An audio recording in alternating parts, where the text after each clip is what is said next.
Dianne Aroh, and I will be sharing just some brief thoughts with you on the importance of compliance with the reopening guidelines.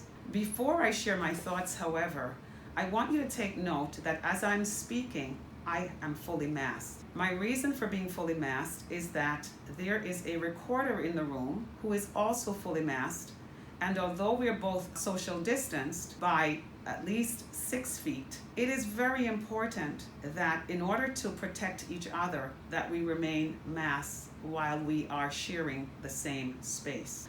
Just want to remind everyone that the COVID-19 pandemic has forced us to rethink and reshape the traditional manner in which we worship. It has impacted the fellowship of church members and our ability to conduct religious ceremonies.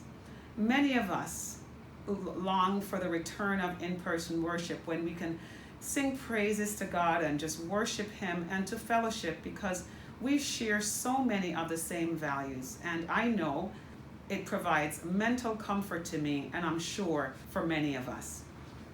However, despite the losses and the suffering that we have encountered, if we are not careful, if we do not remain consistently compliant with the guidelines, we will remain at risk. It is imperative that we are thoughtful and strategic in our planning, and that our plans are developed with the guidance that is provided by the Centers for Disease Control and Prevention, also known as the CDC. And so the primary focus is that we create a very safe environment in which we can all worship.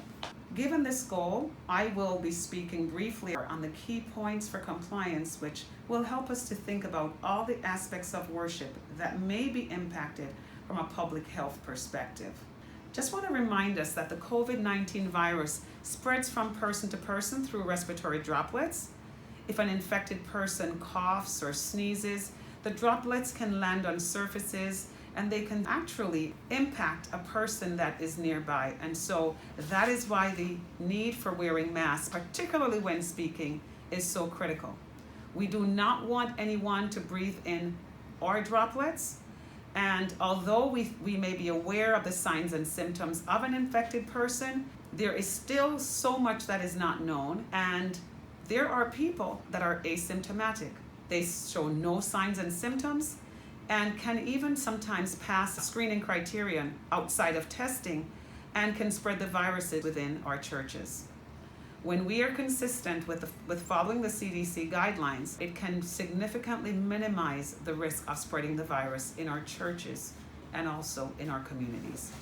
As a reminder, the CDC guidelines have promoted compliance with the following: disinfecting services before and after the use of EPA-approved disinfectant products, which we have included in our guidelines. We need to do frequent hand washing for at least 20 seconds. And if soap and water is not available, we should have hand sanitizers that have at least 60 or 70% alcohol. We need to stay within at least 6 feet distance from each other.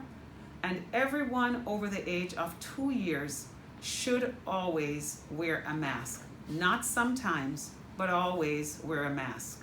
We need to limit the number of members gathered to only 50, depending on the square footage, or 25% of the room's capacity. It is important that we always do daily self-monitoring of our temperatures. And if members are ill, we need to encourage them to stay home to minimize the risk to others. To ensure that we are consistent with the guidelines, it is important that churches develop a task force. This task force can be a recruited group of volunteers or members that are driven with a purpose to sustain these safety practices by committing to the following. We need to educate church members and the communities on how to protect themselves and their homes. We need to have audits done to ensure that we are always compliant. And we need to always have updated educational resources or links on the church websites or social media platforms, and also in newsletters. We need to also have routine assessments of the facility for exposure of risks, that assessment can be done by independent auditors. We need to consistently monitor and screen members when entering and exiting the facility.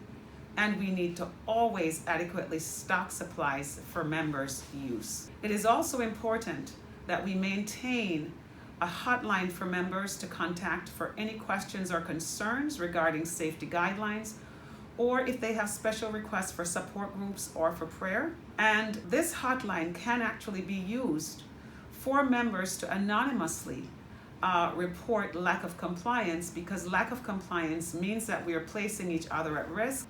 I hope that you have found this information helpful. Thank you again for the opportunity to speak with you, and I pray that everyone remains safe and healthy.